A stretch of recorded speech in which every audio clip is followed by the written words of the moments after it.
നമസ്തേ.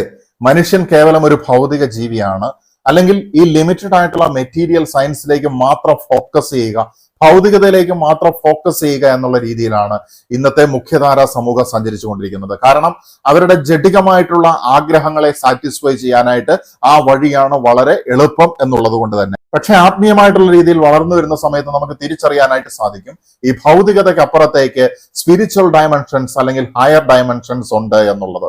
നമ്മൾ പോലും അറിയാതെ നമ്മുടെ ഉള്ളിൽ പ്രവർത്തിക്കുന്നതായിട്ടുള്ള സിദ്ധികളെയും ശക്തികളെയും മനസ്സിലാക്കണമെങ്കിൽ നമ്മൾ നമ്മുടെ ഉള്ളിലേക്ക് തന്നെ നോക്കി ഇൻട്രോസ്പെക്ഷൻ ചെയ്യേണ്ടിയിരിക്കുന്നു. മെറ്റാഫിസിക്സിനെയും പാരാസൈക്കോളജിയെയും കുറിച്ച് മനസ്സിലാക്കേണ്ടിയിരിക്കുന്നു. നമ്മളുടെ പുറത്തല്ല സൂപ്പർ നാച്ചുറൽ പവേഴ്സ് ഉള്ളത് എന്നുള്ളതും, ഉള്ളിലേക്ക് തിരിഞ്ഞു നോക്കുന്നത് വഴി നമുക്ക് ആക്സസ് ചെയ്യാൻ പറ്റുന്നതായിട്ടുള്ള ഫിസിക്കൽ ഡയമെൻഷൻസിന് അപ്പുറത്തുള്ള സ്പിരിറ്റ് വേൾഡ് അല്ലെങ്കിൽ സ്പിരിച്വൽ ഡയമെൻഷനുമായിട്ട് ബന്ധപ്പെട്ടിട്ടാണ് ഇത്തരത്തിലുള്ള സിദ്ധികളും സൂപ്പർ നാച്ചുറൽ എബിലിറ്റീസും ഒക്കെ വർക്ക് ചെയ്യുന്നത് എന്നുള്ളത് നമ്മൾ മനസ്സിലാക്കേണ്ടിയിരിക്കുന്നു.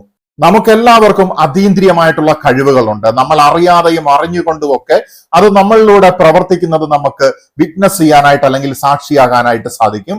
If you are observing your self, നിങ്ങളെ തന്നെ നിങ്ങൾ നിരീക്ഷിക്കുകയാണെങ്കിൽ.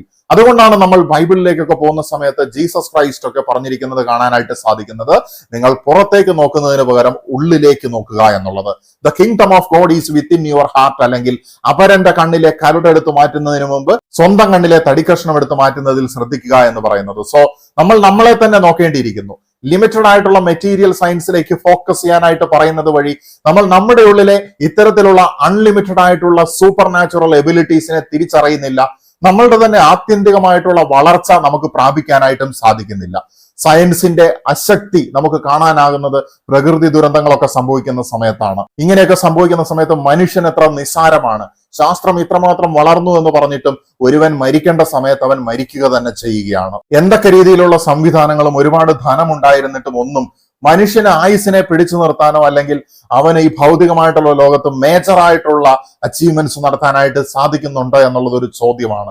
കാരണം ഭൗതികമായിട്ടുള്ള ലോകം എന്ന് പറയുന്നത് ദ വാസ്റ്റ് ഇൻഫിനിറ്റി യൂണിവേഴ്സിനെ സംബന്ധിച്ചിടത്തോളം നമ്മുടെ പഞ്ചേന്ദ്രിയങ്ങൾ കൊണ്ട് ഗ്രഹിക്കാൻ പറ്റുന്നതായിട്ടുള്ള, നമ്മൾ റിയാലിറ്റി എന്ന് കരുതുന്നതായിട്ടുള്ള വളരെ ലിമിറ്റഡ് ആയിട്ടുള്ള വളരെ ചെറിയൊരു അംശം മാത്രമാണ് എന്നുള്ളതാണ് പറയാനായിട്ട് സാധിക്കുന്നത്.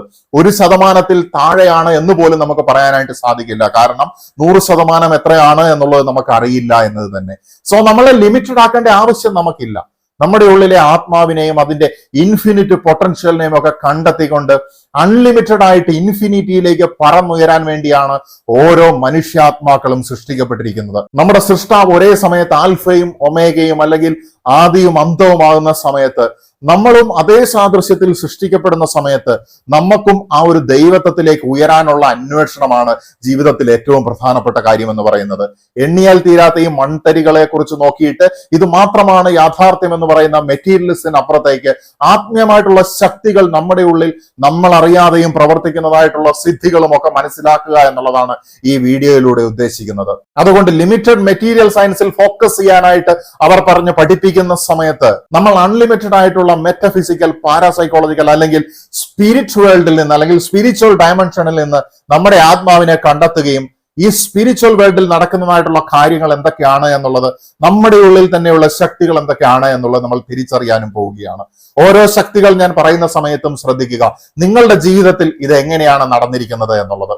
എന്റെ ചെറിയ ചില അനുഭവങ്ങളും ചിലപ്പോൾ ഞാനതിൽ പറയുന്നുണ്ടായിരിക്കും. പക്ഷെ എന്തനുഭവമാണ് നിങ്ങൾക്കുണ്ടായിരിക്കുന്നത് എന്നുള്ളത് നിങ്ങൾ ചിന്തിക്കുകയും പങ്കുവെക്കുകയും ചെയ്യുക. സ്പിരിച്വൽ അവൈക്കനിങ്ങിന് ശേഷം, സ്പിരിച്വൽ അസംഷനിലൂടെ അല്ലെങ്കിൽ ആത്മീയ ഉണർവിന് ശേഷം ആത്മീയ വളർച്ചയിലൂടെ സഞ്ചരിക്കുന്ന സമയത്താണ് കൂടുതലായിട്ട് നമ്മൾ നമ്മുടെ ഉള്ളിലുള്ള ഇത്തരത്തിലുള്ള കഴിവുകളെയും സിദ്ധികളെയും ഒക്കെ കണ്ടെത്തുന്നത്.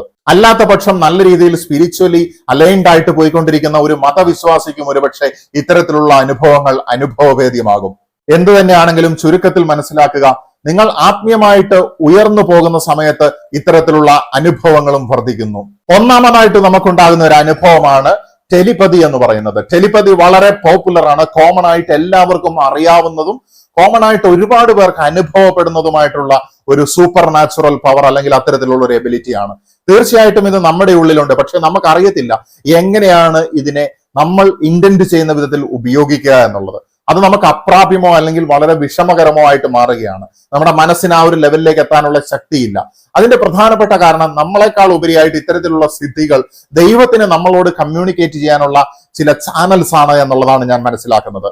പ്രധാനമായിട്ട് ഒരു അനുഭവം പറയുകയാണെങ്കിൽ, എനിക്ക് വളരെ അടുപ്പമുള്ള വ്യക്തി വിദേശത്തായിരുന്ന സമയത്ത്, അദ്ദേഹം ഉറങ്ങിക്കിടക്കുന്ന സമയത്ത്, അദ്ദേഹത്തിന്റെ വളരെ അടുപ്പമുണ്ടായിരുന്ന ഒരു വ്യക്തി മരണപ്പെടുന്ന സമയത്ത് അദ്ദേഹത്തിന് ഒരു വിഷൻ ലഭിക്കുകയാണ്. അദ്ദേഹത്തിന് ഇഷ്ടപ്പെട്ടിട്ടുള്ള ആ അടുപ്പമുണ്ടായിരുന്ന വ്യക്തി മരിച്ചു കിടക്കുന്നതായിട്ടും അദ്ദേഹത്തിന്റെ ചുറ്റിനും ചില വ്യക്തികൾ വന്നു പോകുന്നതായിട്ടും. പിറ്റേ ദിവസം അദ്ദേഹം ഉറക്കമുണർന്ന് കുറച്ച് സമയം കഴിഞ്ഞ സമയത്ത് അദ്ദേഹത്തിന് ഒരു ഫോൺ കോൾ വരികയാണ്.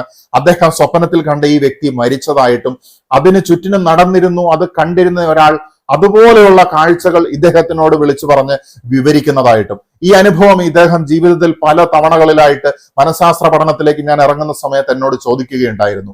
ആ സമയത്ത് ഞാൻ മനസ്സിലാക്കി, സാധാരണ ലിമിറ്റഡ് ആയിട്ടുള്ള സയന്റിഫിക് സൈക്കോളജിക്ക് അപ്പുറത്തേക്ക് പാരാസൈക്കോളജിക്കോ അതിനപ്പുറത്തുള്ള സ്പിരിച്വൽ ആയിട്ടുള്ള ആസ്പെക്ട്സിനോ മാത്രമേ ഇതിനുള്ള ഉത്തരം കൊടുക്കാനായിട്ട് സാധിക്കുകയുള്ളൂ എന്നുള്ളത്. അതുപോലെ തന്നെ ഇന്ന് പ്രകൃതി ദുരന്തങ്ങൾ നടന്നുകൊണ്ടിരിക്കുകയാണ്. ഈ ലാൻഡ് സ്ലൈഡ് വയനാട്ടിലും മറ്റും ഉണ്ടാകുന്ന ഈ ഒരു സാഹചര്യത്തിൽ ഒരുപാട് മനുഷ്യജീവനുകൾ അവരുടെ ഇവിടുത്തെ ഭൗതിക ശരീരം ഉപേക്ഷിച്ചു പോകേണ്ടതായിട്ടുള്ള ഒരു അവസ്ഥ വന്നിരിക്കുന്നത് നമ്മൾ ഞെട്ടലോടെ പകച്ചു നിന്നുകൊണ്ട് നോക്കിക്കാണുകയാണ്. ഇങ്ങനെയുള്ള ഒരു അവസരത്തിൽ നമ്മുടെ നാട്ടിൽ പല സ്ഥലങ്ങളിലും ചെറിയ രീതിയിലുള്ള ലാൻഡ് സ്ലൈഡുകൾ ആളുകൾക്ക് വലിയ രീതിയിലുള്ള പ്രശ്നം ഉണ്ടാക്കാതെ വേറെ ഏതും നടന്നിട്ടുണ്ട്. ഇങ്ങനെ ഉണ്ടാകുന്ന സമയത്ത് എന്റെ ഒരു സുഹൃത്തിന്റെ സമീപ പ്രദേശത്ത് ഇത്തരത്തിലുള്ള ചെറിയൊരു ഉരുൾപൊട്ടൽ ഉണ്ടായതായിട്ടുള്ള ഒരു ഇൻഫർമേഷൻ കണ്ട സമയം മുതൽ ഞാൻ അദ്ദേഹത്തിനെ ഒന്ന് വിളിക്കണമെന്ന് ആഗ്രഹിക്കുകയായിരുന്നു. പക്ഷേ കുറച്ചു നേരം കഴിഞ്ഞിട്ടാണ് എനിക്ക് വിളിക്കാനായിട്ട് സാധിച്ചത്. ആ സമയത്ത് ഞാൻ അദ്ദേഹത്തെ വിളിക്കുന്ന സമയത്ത് അദ്ദേഹം എന്നോട് പറയുകയാണ്, ഞാൻ നിങ്ങളെ വിളിക്കാൻ വേണ്ടി ആഗ്രഹിച്ചുകൊണ്ടിരിക്കുകയായിരുന്നു, വിളിക്കണമല്ലോ എന്ന് ആലോചിച്ചുകൊണ്ടിരിക്കുകയായിരുന്നു. ഇതിനു മുൻപും ഈ ഒരു വ്യക്തിയുമായിട്ടും മറ്റു ചില വ്യക്തികളുമായിട്ടും ഒക്കെ നമ്മൾ അദ്ദേഹത്തിനെ വിളിക്കണമെന്ന് ശക്തമായിട്ട് ആഗ്രഹിക്കുന്ന സമയത്ത് അദ്ദേഹം നമ്മളെയും വിളിക്കുന്നതായിട്ടുള്ള ചെറിയ ചില അനുഭവങ്ങൾ റീസെന്റ് ആയിട്ടുണ്ടായിട്ടുണ്ട്. ഇത് ഇന്നലെ ഉണ്ടായ ഒരു അനുഭവമാണ്. ജംഷീർ എന്ന് പറയുന്ന എൻ്റെ ഒരു സുഹൃത്തുമായിട്ട് ബന്ധപ്പെട്ടിട്ടുണ്ടായ ഒരു കാര്യമാണ് ഞാൻ ഈ പറഞ്ഞത്. പക്ഷെ ഇതുപോലെ ഒരുപാട് അനുഭവങ്ങൾ എന്റെയും നിങ്ങളുടെയും ജീവിതത്തിൽ വന്നു പോയിട്ടുണ്ടായിരിക്കും. ടെലിപ്പതി, അത് പോസിറ്റീവായിട്ടും നെഗറ്റീവായിട്ടും മറ്റൊരാളുടെ thoughts, feelings, emotions, moods, informations ഒക്കെ അവരുടെ ചിന്തകൾ അടക്കമുള്ള കാര്യങ്ങൾ നമ്മുടെ ഉള്ളിലേക്ക് ലഭിക്കുന്നു. ചിലപ്പോൾ അത് ഡയറക്റ്റ് ആയിട്ട് ലഭിക്കും, ചിലപ്പം അത് മാറ്റം വന്ന രീതിയിൽ ലഭിക്കും, ചിലപ്പം അത് അവർ ആഗ്രഹിച്ചതിന്റെ ഒരു എഫക്റ്റ് ആയിട്ട് നമുക്ക് ലഭിക്കും. ബട്ട് കോൺഷ്യസ്ലി ഇത് എങ്ങനെയാണ് ചെയ്യേണ്ടത് എന്നുള്ളത് നമുക്കറിയില്ല. കാരണം ഇത് കോൺഷ്യസ്നെസിന്റെയും മനസ്സിന്റെയും സംശയങ്ങളുടെയും ചോദ്യങ്ങളുടെയും ഒക്കെ മതിൽക്കെട്ടിനെ ഭേദിച്ച് നമ്മൾ ആത്മീയമായിട്ടുള്ള ചോദ്യങ്ങളും തെറ്റും ശരിയും ഇല്ലാത്ത ഡയമെൻഷൻസിലേക്ക്, ആ ട്രാൻസ് സ്റ്റേജിലേക്ക് എൻറ്റർ ചെയ്യുന്ന സമയത്ത്, നമ്മൾ അറിഞ്ഞോ അറിയാതെയോ എൻറ്റർ ചെയ്യുന്ന സമയത്ത് നടക്കുന്നതായിട്ടുള്ള കാര്യങ്ങളാണ് ടെലിപ്പതി പോലെയുള്ള കാര്യങ്ങൾ. നമ്മുടെ ജീവിതത്തിൽ ഈ പറഞ്ഞ അനുഭവങ്ങൾ പോലെയും ഇതിനേക്കാളും അത്ഭുതപ്പെടുത്തുന്ന രീതിയിലും ഇത്തരത്തിലുള്ള അനുഭവങ്ങൾ ഉണ്ടായിട്ടുണ്ടായിരിക്കാം. ഞാൻ അറിയുന്ന മറ്റൊരു വ്യക്തിയെ സംബന്ധിച്ചിടത്തോളം അദ്ദേഹത്തിന്റെ പിതാവ് മരിക്കുന്ന സമയത്ത് അദ്ദേഹം മറ്റൊരു നാട്ടിലാണ്, ഒരു വനത്തിലാണ്. അദ്ദേഹം ആ ശബ്ദം കേൾക്കുകയാണ്, തന്റെ പേരെടുത്ത് തന്റെ പിതാവ് വിളിക്കുന്നതായിട്ട്. ആ അനുഭവം എന്നോട് പലതവണ അദ്ദേഹം വിവരിച്ചിട്ടുണ്ട്. പിന്നീട് അദ്ദേഹം അറിയുകയാണ് വളരെ വൈകി അദ്ദേഹത്തിന്റെ പിതാവ് മരിച്ചുപോയെന്നും അദ്ദേഹത്തിനെ, ഏറ്റവും ഇളയ പുത്രനായിട്ടുള്ള അദ്ദേഹത്തിനെ അന്വേഷിച്ചു എന്നുമുള്ളത്. അപ്പൊ ഇത്തരത്തിൽ നമുക്ക് അപ്രാപ്യമാണ് എന്ന് കരുതുന്ന സ്പിരിച്വൽ ഡയമെൻഷൻസിലൂടെ അല്ലെങ്കിൽ അസ്ട്രൽ ലെവലുകളിൽ കൂടെയൊക്കെ ഇത്തരത്തിലുള്ള ടെലിപ്പതി സാധ്യമാകുന്നുണ്ട്. അസ്ട്രൽ ലെവലുകളിൽ മാത്രമല്ല, ഇതിനപ്പുറത്തേക്കുള്ള മാനസിക തലത്തിലും കാരണതലത്തിലും ഒക്കെ ഈ ടെലിപ്പതിയുടെ പോസിബിലിറ്റി നമുക്ക് കാണാനായിട്ട് സാധിക്കും. ദൈവത്തിൽ നിന്ന് നമുക്ക് ഡയറക്റ്റ് ആയിട്ട് ടെലിപ്പതി കിട്ടുന്നത് നിങ്ങൾ ഒബ്സർവ് ചെയ്തിട്ടുണ്ടായിരിക്കും. നമ്മുടെ ഉള്ളിൽ വരുന്നതായിട്ടുള്ള ഡയറക്ഷൻസും നല്ലതായിട്ടുള്ള ചിന്തകളും ഒക്കെ അത്തരത്തിലുള്ള കാര്യങ്ങളാണ്. നമ്മുടെ ഉള്ളിൽ പ്രലോഭനങ്ങളെ കുത്തിവെക്കുന്നത് നമ്മൾ കാണുന്നുണ്ടായിരിക്കും. പൈശാചികമായിട്ടുള്ള രീതിയിലുള്ള ഒരു ടെലിപ്പതി വർക്കിംഗ് ആണ് അവിടെ നമുക്ക് കാണാനായിട്ട് സാധിക്കുന്നത്. പുറത്തുനിന്ന് നമ്മുടെ ഉള്ളിലേക്കും നമ്മളിൽ നിന്ന് പുറത്തേക്കും ഒക്കെ ഇത്തരത്തിലുള്ള കൊടുക്കൽ വാങ്ങലുകൾ നമുക്ക് ഭൗതികമായിട്ടുള്ള ലോകത്തിൽ അറിയാൻ പറ്റാത്ത വിധത്തിൽ നടക്കുന്നുണ്ടെന്നുള്ളതും, വളരെ കോംപ്ലിക്കേറ്റഡ് ആയിട്ടുള്ള സാധാരണ ഇന്റലിജൻസിന് പെർസീവ് ചെയ്യാൻ പറ്റാത്തതായിട്ടുള്ള ഒരു സ്പിരിച്വൽ ഡയമെൻഷനിലാണ് ഈ കാര്യങ്ങളൊക്കെ നടക്കുന്നത് എന്നുള്ളത് നമ്മൾ മനസ്സിലാക്കേണ്ടിയിരിക്കുന്നു. സയന്റിഫിക് റിസർച്ച് വളരെ ലിമിറ്റഡ് ആയിട്ടാണ് പോയിക്കൊണ്ടിരിക്കുന്നത്. ഇത്തരത്തിലുള്ള കാര്യങ്ങളെ പ്രൂവ് ചെയ്യാൻ സയൻസിന്റെ കയ്യിൽ മെത്തേഡ് ഇല്ല എന്ന് കരുതി ഒരു കാര്യം ഇല്ല എന്ന് നമുക്ക് പറയുവാനായിട്ട് സാധിക്കില്ല സുഹൃത്തുക്കളെ എന്നും കൂടെ പറയുകയാണ്. അടുത്തതായിട്ട് നമ്മൾക്കുണ്ടാകുന്ന ആത്മീയ ശക്തിയുടെ അല്ലെങ്കിൽ അതീന്ദ്രിയ ശക്തിയുടെ ഒരു അനുഭവമാണ് പ്രീ കൊഗ്നീഷൻ എന്ന് പറയുന്നത്. പ്രീ എന്ന് പറഞ്ഞാൽ മുന്നോടിയായിട്ട്, കൊഗ്നീഷൻ എന്ന് പറഞ്ഞിട്ടുണ്ടെങ്കിൽ ചിന്ത എന്നാണ് മനഃശാസ്ത്രത്തിൽ അതിന് പറയുന്നത്. മെറ്റ കൊഗ്നീഷൻ എന്ന് പറഞ്ഞാൽ ചിന്തയെ കുറിച്ചിട്ടുള്ള ചിന്ത. മുൻകൂട്ടി നടക്കാൻ പോകുന്ന ഒരു കാര്യത്തെ കുറിച്ചിട്ടുള്ള ചിന്ത അല്ലെങ്കിൽ കൊഗ്നീഷൻ നമുക്ക് കിട്ടുകയാണ്. അതിനെക്കുറിച്ചിട്ടുള്ള തോട്ട് നമുക്ക് കിട്ടുകയാണ്. ഇമ്മീഡിയറ്റ് ആയിട്ട് നടക്കാൻ പോകുന്ന കാര്യമായിരിക്കും, അല്ലെങ്കിൽ കുറെ കഴിഞ്ഞ് നടക്കാൻ പോകുന്നതായിട്ടുള്ള ഒരു കാര്യമായിരിക്കും. മിനിങ്ങാന്ന് മഴ വളരെ അധികരിച്ച സമയത്ത് എന്റെ ലോജിക്കൽ ബ്രെയിനിന്റെ ഒരു സൃഷ്ടി കൂടിയാണ് എന്ന് പറയാം, പക്ഷെ എന്റെ മനസ്സിലൂടെ ഒരു ചിന്ത പോയി, ഈ മഴ ഇങ്ങനെ നീണ്ടു നിൽക്കുകയാണെങ്കിൽ മുൻപുണ്ടായ അനുഭവങ്ങൾ വെച്ച് നോക്കുന്ന സമയത്തും അല്ലാതെയും ഇൻസൈറ്റിൽ നമുക്ക് തോന്നുകയാണ്, ഒരു തള്ളിവരവ് ഉണ്ടാകുകയാണ്, എന്തോ ഒരു പ്രശ്നം നടക്കാനുള്ള സാധ്യതയുണ്ടല്ലോ. ആരാണ് ഈ പ്രശ്നത്തിൽ പെടാൻ പോകുന്നത്? അവരെ അറിയിക്കാൻ നമ്മളുടെ സിസ്റ്റങ്ങൾക്ക് സാധിക്കുന്നുണ്ടോ? മുൻകൂട്ടി ഇത്തരത്തിലുള്ള കാര്യങ്ങൾ, ലാൻഡ് സ്ലൈഡും അല്ലെങ്കിൽ മേഘസ്ഫോടനങ്ങളും മറ്റു രീതിയിലുള്ള കാര്യങ്ങളും പ്രെഡിക്റ്റ് ചെയ്യാൻ മാത്രം നമ്മൾക്ക് ചൊവ്വയിലേക്കും ചന്ദ്രനിലേക്കും ഒക്കെ ആളെ വിടാനായിട്ട് ആഗ്രഹിക്കുന്ന, ചന്ദ്രനിലേക്ക് ലിഫ്റ്റിലൂടെ ആളെ കയറ്റി വിടാനായിട്ട് ആഗ്രഹിക്കുന്ന ശാസ്ത്രത്തിന് സാധിക്കുന്നുണ്ടോ എന്നുള്ളൊരു ചോദ്യവും കൂടെ ഇവിടെ മുന്നോട്ട് വെക്കുകയാണ്. അശക്തരായിട്ട് മാറുകയാണ് നമ്മൾ ഭൗതികമായിട്ടുള്ള ജീവികളായിട്ട് മുന്നോട്ട് നോക്കുന്ന സമയത്ത്. നമ്മളുടെ അതീന്ദ്രിയ ശക്തികൾ വർക്ക് ചെയ്യുന്നില്ല. പണ്ടുള്ള ആളുകൾക്ക് മനസ്സിലാക്കുന്ന അത്രയും പോലും നമുക്ക് കാര്യങ്ങളെ പ്രെഡിക്റ്റ് ചെയ്യാനായിട്ട് സാധിക്കുന്നുണ്ടോ? പഴമക്കാർ സൂര്യന്റെയും ചന്ദ്രന്റെയും നക്ഷത്രങ്ങളുടെയും സ്ഥാനം നോക്കിയും അവരുടെ ധ്യാനത്തിലൂടെയും മനസ്സിലാക്കിയിരുന്ന തത്വങ്ങൾ നമ്മുടെ ഋഷിവര്യന്മാർ നമുക്ക് പങ്കുവച്ചതായിട്ടുള്ള ഉന്നതമായിട്ടുള്ള തത്വശാസ്ത്രങ്ങളും ശാസ്ത്രീയമായിട്ടുള്ള അറിവുകളും നമുക്ക് ഇന്ന് ജനറേറ്റ് ചെയ്യാനായിട്ട് സാധിക്കുന്നുണ്ടോ? അവരെ പോലെ ആത്മീയമായിട്ടും ജ്ഞാനത്തിലും ഭൗതികമായിട്ടും ഉയർന്ന ഒരു അവസ്ഥയിലേക്ക് സമാധാനത്തിന്റെയും സന്തോഷത്തിന്റെയും കാലഘട്ടമാണോ നമുക്ക് ഇന്നുള്ളത്? നമുക്ക് സ്ട്രെസ് അധികരിക്കുകയാണോ, സന്തോഷം വർദ്ധിക്കുകയാണോ എന്നൊക്കെ ഞാൻ ചോദിച്ചു കഴിഞ്ഞാൽ ഇന്നത്തെ ഭൗതിക ലോകത്ത് ജീവിക്കുന്നതായിട്ടുള്ള ഈ ആധുനിക മനുഷ്യനോടുള്ള പ്രസക്തമായിട്ടുള്ള ചോദ്യങ്ങളാണ് ഞാൻ നിങ്ങളോട് ചോദിക്കുന്നത്. ഞാനിവിടെ സയൻസിനെ കുറച്ചു കാണുകയോ കുറ്റം പറയുകയോ ചെയ്യുന്നതല്ല. ഒരു സാധാരണ മനുഷ്യന്റെ നിരീക്ഷണത്തിൽ ഇതൊക്കെ എത്രമാത്രം അശക്തമാണ് എന്നുള്ളത് മനസ്സിലാക്കുകയാണ്. അപ്പോഴാണ് ഇതാണ് ആത്മീയതയ്ക്ക് ബദൽ എന്ന് പറഞ്ഞുകൊണ്ട് ചില ആളുകൾ വരുന്നത്.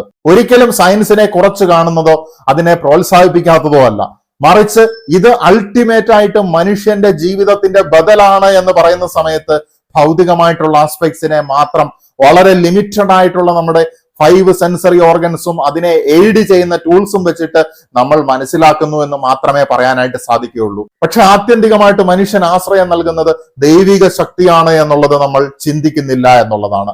ഇത്തരത്തിൽ ഭൗതിക ജീവിയായിട്ട് പോകുന്ന സമയത്ത് നമ്മളെ ചിന്തിപ്പിക്കുന്നതായിട്ടുള്ള അനുഭവങ്ങൾ നമുക്കും നിങ്ങൾക്കും ഒക്കെ ഉണ്ടായിട്ടുണ്ടായിരിക്കാം. ഇത്തരത്തിലുള്ള നാച്ചുറൽ കലാമിറ്റീസ് നടക്കുന്നതിന് മുൻപ് മറ്റു ചില വ്യക്തികളിൽ നിന്നും, വളരെ പ്രാർത്ഥനയിലൂടെയും സ്പിരിച്വൽ പാത്തിലൂടെയും ഒക്കെ നടക്കുന്നതായിട്ടുള്ള വ്യക്തികളിൽ നിന്നും ഇത്തരത്തിലുള്ള ചോദ്യങ്ങൾ, ഇനി എന്താണ് സംഭവിക്കാൻ പോകുന്നത് എന്നുള്ളൊരു പ്രീ കൊഗ്നീഷൻ അവരുടെ അധരങ്ങളിൽ നിന്ന് കേൾക്കാനായിട്ട് സാധിച്ചിട്ടുണ്ട്. നിങ്ങൾക്ക് ഇതിനേക്കാളും അത്ഭുതകരമായിട്ടുള്ള അനുഭവങ്ങൾ ഉണ്ടായിട്ടുണ്ടായിരിക്കും. പ്രീ കൊഗ്നീഷൻ എന്ന് പറഞ്ഞിട്ടുണ്ടെങ്കിൽ വരാൻ പോകുന്ന ഒരു കാര്യത്തിനെ മുൻകൂട്ടി അറിയുന്നതാണ്. സയന്റിഫിക്കലി പ്രൂവ് ചെയ്യാനായിട്ട് നമ്മുടെ സയന്റിഫിക് മെത്തേഡ്സിന് ലിമിറ്റഡ് ആയിട്ടുള്ള അവസ്ഥയാണ് എന്നുള്ളത് കൊണ്ട് തന്നെ പ്രൂവ് ചെയ്യാനായിട്ട് മുഴുവനായിട്ട് സാധിച്ചിട്ടില്ല. അടുത്തതായിട്ട് നമുക്കുള്ള ഒരു അതീന്ദ്രിയ ശക്തിയാണ് മീഡിയംഷിപ്പ് എന്ന് പറയുന്നത്. മീഡിയം എന്ന് പറഞ്ഞാൽ തന്നെ നിങ്ങളുടെ മനസ്സിലേക്ക് വരുന്ന വാക്ക്, നിങ്ങളൊരു മീഡിയം അല്ലെങ്കിൽ ഒരു മാധ്യമമായിട്ട് പ്രവർത്തിക്കുന്നു, ഒരു ചാനലായിട്ട് പ്രവർത്തിക്കുന്നു. ഒരു സ്പിരിച്വൽ ചാനലിംഗ് അല്ലെങ്കിൽ സ്പിരിറ്റ് വേൾഡിൽ നിന്നുള്ള ഒരു ചാനലിംഗ് ആണ് നടക്കുന്നത് എന്ന് നമുക്ക് പറയുവാനായിട്ട് സാധിക്കും. ലോകത്ത് ഒരുപാട് സ്പീക്കേഴ്സ് ഉണ്ട്, ഒരുപാട് സ്പിരിച്വൽ ആയിട്ടുള്ള വ്യക്തികളുണ്ട്, ഒരുപാട് സ്പിരിച്വലിസ്റ്റുകളുണ്ട്. ഇവരിൽ പല ആളുകളും തങ്ങളിലൂടെ ദൈവം സംസാരിച്ചത് നമുക്ക് കാണാനായിട്ട് സാധിക്കും.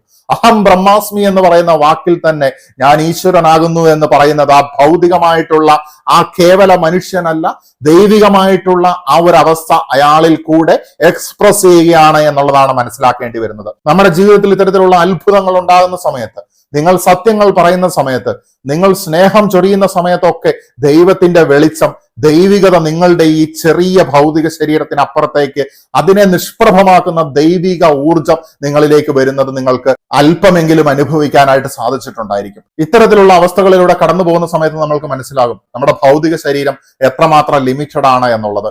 അതിനപ്പുറത്തേക്ക് ദൈവിക ശക്തി, ദൈവിക ചൈതന്യം എല്ലായിടത്തും ഉണ്ടെന്നുള്ള കാര്യവും നമ്മൾ മനസ്സിലാക്കുകയാണ്. മീഡിയംഷിപ്പ് എന്ന് പറയുന്ന പ്രതിഭാസം അല്ലെങ്കിൽ ഈ സ്പിരിച്വൽ ചാനലിംഗ് നടക്കുന്ന സമയത്ത് മാലാഖമാർ അഥവാ ഏഞ്ചൽസുമായിട്ട്, അതുപോലെ തന്നെ ഡിസീസ്ഡ് വൺ, നമ്മുടെ ഇടയിൽ നിന്ന് വേർപെട്ടു പോയവരുടെ ആത്മാക്കളുമായിട്ട്, അതുപോലെ തന്നെ മറ്റു രീതിയിലുള്ള സ്പിരിച്വൽ ബീയിങ്സുമായിട്ട് ഒരു ചാനലിംഗ് ലഭിക്കുകയാണ്. അവരിൽ നിന്ന് കമ്മ്യൂണിക്കേറ്റ് ചെയ്തുകൊണ്ട് അഹം ബ്രഹ്മാസ്മിക്ക് അപ്പുറത്തേക്ക് മറ്റു പല രീതിയിലുള്ള മെസ്സേജസ് കൊടുക്കുന്ന വ്യക്തികളുണ്ട്.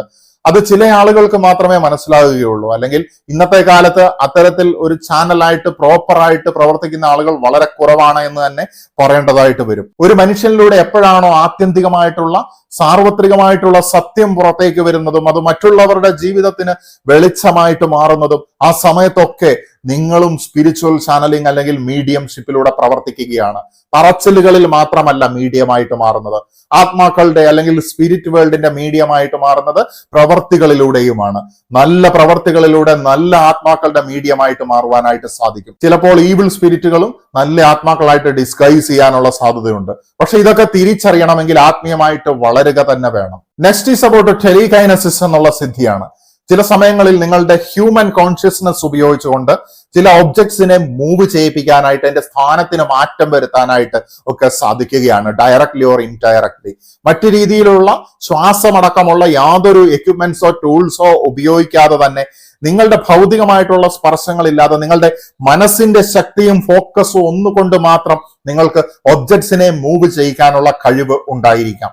ഇത്തരത്തിലുള്ള കാര്യവും സയന്റിഫിക്കലി പ്രൂവൺ അല്ല, പാരാസൈക്കോളജിയുടെ മേഖലയിൽ പഠനം നടത്തിക്കൊണ്ടിരിക്കുന്ന ഒരു കാര്യമാണ്. ചില സന്യാസിമാർക്കൊക്കെ ഇത്തരത്തിലുള്ള സിദ്ധി ഉണ്ടായിരുന്നു എന്ന് കരുതി പോരുകയും വിശ്വസിക്കുകയും ചെയ്യുന്നു. ഇന്നും ഈ ആധുനിക ലോകത്തിലും ടെലികൈനസിസ് പ്രാക്ടീസ് ചെയ്യുകയും ടെസ്റ്റ് ചെയ്ത് നോക്കുന്നവരും ഒക്കെ ഉണ്ട്. പക്ഷെ നമ്മളുടെ മനസ്സിന് അധികമായിട്ടുള്ള സ്ട്രെയിൻ കൊടുക്കേണ്ട, ലോകത്തിലെ മറ്റുള്ളവർക്ക് വെളിച്ചമാകുന്നതും അവർക്ക് ഉപകാരപ്പെടുന്നതുമായിട്ടുള്ള കാര്യങ്ങളിലേക്ക് ഫോക്കസ് ചെയ്യുക. നിങ്ങളുടെ ഉള്ളിൽ ആ ഒരു സിദ്ധി ഉണ്ടെങ്കിൽ ആ സിദ്ധി പുറത്തു വരിക തന്നെ ചെയ്യും. ചെറിയ ഒബ്ജക്ട്സിനെ മനസ്സിന്റെ ശക്തി ഉപയോഗിച്ച് ഫോക്കസ് ചെയ്തുകൊണ്ട് മൂവ് ചെയ്യാനായിട്ട് നമുക്ക് സാധിക്കും എന്നുള്ളതിനെ ഇൻഡിക്കേറ്റ് ചെയ്യുന്നതായിട്ടുള്ള അതീന്ദ്രിയ ശക്തിക്ക് പറയുന്ന പേരാണ് ടെലികൈനസിസ് അല്ലെങ്കിൽ സൈക്കോകൈനസിസ് എന്ന് പറയുന്നത്. അടുത്തതായിട്ടുള്ള ഒരു സിദ്ധി എന്ന് പറയുന്നത് ടെലിപോർട്ടേഷൻ അല്ലെങ്കിൽ എപ്പോർട്ടേഷൻ എന്നൊക്കെ പറയുന്ന ഒരു സിദ്ധിയാണ്. എന്ന് വെച്ച് കഴിഞ്ഞാൽ ആയിരിക്കുന്ന സ്ഥലത്ത് നിന്ന് ഒരു വസ്തുവിനെ അപ്രത്യക്ഷമാക്കാൻ അല്ലെങ്കിൽ സ്വന്തം ശരീരത്തിനെ തന്നെ ഒരു സ്ഥലത്ത് നിന്ന് അപ്രത്യക്ഷമാക്കി മറ്റൊരു സ്ഥലത്ത് പ്രത്യക്ഷപ്പെടുത്താനൊക്കെയുള്ള കഴിവുള്ള യോഗികളും സിദ്ധന്മാരും ഒക്കെ ഉണ്ട് എന്ന് പൊതുവെ വിശ്വസിച്ചു പോരുന്നു. ആത്മീയമായിട്ട് ഒരുപാട് ഉന്നതിയിലേക്ക് എത്തുന്ന സമയത്ത് നമ്മുടെ ഭൗതിക ശരീരത്തിന്റെ ഇച്ഛകളെ നമുക്ക് ആത്മാവിന്റെ ശക്തി കൊണ്ട് നിയന്ത്രിക്കാനായിട്ട് സാധിക്കുന്ന ഒരു അവസ്ഥയിലേക്ക് ഉയരുന്ന സമയത്താണ് ഇത്തരത്തിലുള്ള കാര്യങ്ങൾ സാധിക്കുന്നത് എന്നുള്ളതാണ് നമുക്ക് മനസ്സിലാക്കാനായിട്ട് സാധിക്കുന്നത്. എസ്പെഷ്യലി ഒരു യോഗിയുടെ ആത്മകഥ എന്ന് പറയുന്ന പുസ്തകത്തിൽ നമുക്ക് ഇത്തരത്തിലുള്ള ഒരുപാട് അനുഭവങ്ങൾ ഗുരുക്കന്മാർ കാണിക്കുന്നതിനെ കുറിച്ച് ശ്രീ പരമഹംസ യോഗാനന്ദ വിവരിച്ചിരിക്കുന്നത് അത്ഭുതത്തോടു കൂടി നമുക്ക് വായിക്കുവാനായിട്ട് സാധിക്കും. അടുത്തതായിട്ടുള്ള കഴിവാണ് നിങ്ങളുടെ മൂന്നാമത്തെ കണ്ണുകൊണ്ടുള്ള കാഴ്ച എന്ന് പറയുന്നത്. ക്ലെയർവോയൻസ് എന്ന് പറഞ്ഞിട്ടുണ്ടെങ്കിൽ നമ്മുടെ കണ്ണുകൊണ്ട് വളരെ ക്ലിയർ ആയിട്ടുള്ള വിഷൻ നമ്മൾക്ക് ലഭിക്കുകയാണ്. ക്ലെയർവോയൻസ് എന്ന് പറഞ്ഞാൽ ക്ലിയർ വിഷൻ എന്നുള്ളത് നമ്മൾ മനസ്സിലാക്കേണ്ടിയിരിക്കുന്നു. മറ്റുള്ളവർക്ക് കാണാൻ പറ്റുന്നതിനും അപ്പുറത്തേക്കുള്ള ഭൗതികമായിട്ടുള്ള ലോകത്തിന് ബിയോണ്ട് ആയിട്ടുള്ള മറ്റുള്ളവരുടെ സാധാരണ ഭൗതിക കണ്ണുകൊണ്ട് കാണാനായിട്ട് സാധിക്കാത്തതായിട്ടുള്ള കാര്യങ്ങൾ നമ്മുടെ തേർഡ് ഐ ഉപയോഗിച്ചുകൊണ്ട് വ്യക്തികളെക്കുറിച്ചും സ്ഥലങ്ങളെക്കുറിച്ചും ആത്മാക്കളെക്കുറിച്ചും സ്പിരിച്വൽ ഡയമെൻഷൻസിലെ കാഴ്ചകളും ഒക്കെ ധ്യാനാത്മകമായിട്ടും അല്ലാതെയും അറിഞ്ഞും അറിയാതെയും ഒക്കെ നമുക്ക് ആക്സസ് ലഭിക്കാറുണ്ട്. ഒരു കണക്കിന് പറഞ്ഞു കഴിഞ്ഞാൽ ചില സ്വപ്നങ്ങൾ കാണുന്ന സമയത്തും ധ്യാനവേളകളിൽ നിങ്ങൾക്ക് കിട്ടുന്ന വിഷൻസും ഒക്കെ ഇത്തരത്തിലുള്ള ക്ലെയർവോയൻസിന്റെ ഒരു ലക്ഷണമാകാനുള്ള സാധ്യതയുണ്ട്. പക്ഷെ അത് നമ്മളുടെ ഇമാജിനേഷൻ അപ്പുറത്തേക്കുള്ളതാണ് എന്നുള്ളത് തിരിച്ചറിയുകയും ആ ലോകം നിങ്ങൾ ഒരു തവണ ആക്സസ് ചെയ്ത് കഴിഞ്ഞാൽ ജസ്റ്റ് നിങ്ങളൊന്ന് കണ്ണടയ്ക്കുന്ന സമയത്ത് തന്നെ വീണ്ടും നിങ്ങൾക്ക് അവിടേക്ക് ആക്സസ് ചെയ്യാനായിട്ട് സാധിക്കുമെന്നുള്ളതാണ്. ഒരിക്കലും ഇതിനെ ഹാലൂസിനേഷൻ ആയിട്ട് തെറ്റിദ്ധരിക്കരുത്. മാനസിക പ്രശ്നങ്ങളുടെ ലക്ഷണങ്ങളിൽ ചിലപ്പോൾ കാണപ്പെടുന്ന ഹാലൂസിനേഷൻ ആയിട്ട് ഇതിനെ തെറ്റിദ്ധരിക്കരുത് എന്നുള്ളത് വീണ്ടും ഈ വീഡിയോയിൽ ഞാൻ ഒന്ന് ഓർമ്മിപ്പിക്കുകയാണ്. ക്ലെയർവോയൻസിലൂടെ നമുക്ക് ഭൗതികമായിട്ടുള്ള കണ്ണുകളുടെ വിസിബിൾ സ്പെക്ട്രത്തിനപ്പുറത്തുള്ള കാര്യങ്ങൾ കാണുന്ന സമയത്ത് നമ്മുടെ ഓഡിബിൾ റേഞ്ചിനപ്പുറത്തേക്കുള്ള കാര്യങ്ങൾ കേൾക്കുക, സൗണ്ടിലൂടെ ആത്മീയ ലോകത്തെ ശബ്ദങ്ങൾ കേൾക്കുക, അവിടെ നിന്നുള്ള മെസ്സേജസ് കേൾക്കുക, അവിടെ നിന്നുള്ള ഇൻസൈറ്റ്സ് കേൾക്കുക, ആത്മാക്കളുടെ നെടുവീർപ്പുകൾ കേൾക്കുക, ആഹ്ലാദത്തിന്റെ അലയൊലികൾ കേൾക്കുക, ഇങ്ങനെയുള്ള കാര്യങ്ങളും മറ്റൊരു എബിലിറ്റിയാണ് ക്ലെയർ ഓഡിയൻസ് എന്നാണ് ഇതിന് പറയുന്നത്. ഇത്തരത്തിലുള്ള എബിലിറ്റിയും നമുക്ക് പലപ്പോഴും അനുഭവഭേദ്യമായിട്ടുണ്ടാകും. അതുപോലെ തന്നെ ഫ്രാഗ്രൻസുകൾ, നല്ല സുഗന്ധം ലഭിക്കുന്നു, അതർവേൾഡ്ലി ആയിട്ടുള്ള സുഗന്ധങ്ങൾ മനസ്സിലാക്കാനുള്ള കഴിവും ചില വ്യക്തികൾക്കുണ്ടായിരിക്കും. ഇത്തരത്തിലുള്ള കാര്യങ്ങൾ നമ്മുടെ ജീവിതത്തിൽ അനുഭവപ്പെടുന്ന സമയത്ത് ഇത്തരത്തിലുള്ള അതീന്ദ്രിയമായിട്ടുള്ള സിദ്ധികളിലൂടെ ക്രിയേറ്റർ നമ്മളോട് കമ്മ്യൂണിക്കേറ്റ് ചെയ്യുകയാണ്, അല്ലെങ്കിൽ ഓർമ്മിപ്പിക്കുകയാണ്, നിങ്ങളായിരിക്കുന്ന ഈ ഭൗതിക ലോകത്തിനപ്പുറത്തേക്ക് ഒരു ലോകമുണ്ട്. ഇത്തരത്തിലുള്ള അടയാളങ്ങളിൽ പക്ഷേ സ്റ്റക്കായിട്ട് പോകാനായിട്ടും പാടില്ല. നിങ്ങളുടെ ഇൻസൈറ്റും ഇൻറ്റ്യൂഷനും ലോജിക്കും ഉപയോഗിച്ചുകൊണ്ട് ഇതിനെയൊക്കെ വ്യാഖ്യാനിച്ചും മനസ്സിലാക്കുകയും ചെയ്തുകൊണ്ട് ആത്മീയ പാതയിലൂടെയുള്ള നടത്തം കൂടുതൽ ശക്തമാക്കാനായിട്ട് നിങ്ങളുടെ പാദമുദ്രകൾ അവിടെ പതിപ്പിച്ചുകൊണ്ട് ചരിത്രത്തിന് അത് കാണിച്ചു കൊടുത്തുകൊണ്ട് ജീവിതം ഒരു എക്സാമ്പിൾ ആക്കിക്കൊണ്ട് വെളിച്ചത്തിന്റെ മാലാഖമാരായിട്ട് എർത്ത് ഏഞ്ചൽസ് ആയിട്ട് ഭൂമിയിലെ മനുഷ്യരൂപത്തിലുള്ള മാലാഖമാരായിട്ട് ഹയർ ഡയമെൻഷണൽ സ്പിരിച്വൽ ബീയിങ് ആണ് ഞാൻ എന്നുള്ള തിരിച്ചറിവോടുകൂടി ഭൗതികമായിട്ടുള്ള നൈമിഷികമായിട്ടുള്ള ഈ ലോകവും അതിലെ സുഖങ്ങൾക്കും അപ്പുറത്തേക്ക് പരമാനന്ദമാണ് ഏറ്റവും പ്രധാനമെന്നുള്ള സന്ദേശം ലോകത്തിന് കൊടുത്തുകൊണ്ട് ഭൗതികമായിട്ടുള്ള ലോകത്തിലെ പിന്തുടരുന്നത് നിർത്തുന്ന സമയത്ത് എല്ലാവിധ സുഖ സൗകര്യങ്ങളും നിങ്ങളിലേക്ക് എത്തുമെന്നുള്ളതും മനസ്സിലാക്കിക്കൊണ്ട് നിങ്ങൾക്ക് വേണ്ടത് മറ്റൊരാൾക്ക് വേണ്ടതിനെ അല്ല, നിങ്ങളുടേത് നിങ്ങളുടെ മാത്രം ട്രാക്കാണെന്നും ഒരാത്മാവിന് ഒരു വഴി മാത്രമാണെന്നുള്ളതും മനസ്സിലാക്കിക്കൊണ്ട് സന്തോഷത്തോടുകൂടിയും സമാധാനത്തോടുകൂടിയും കർമ്മമേഖലയിൽ തിളങ്ങാനായിട്ട് ഓരോരുത്തർക്കും സാധിക്കട്ടെ എന്ന് ആശംസിച്ചുകൊണ്ട് നിർത്തുകയാണ്. നമസ്തേ.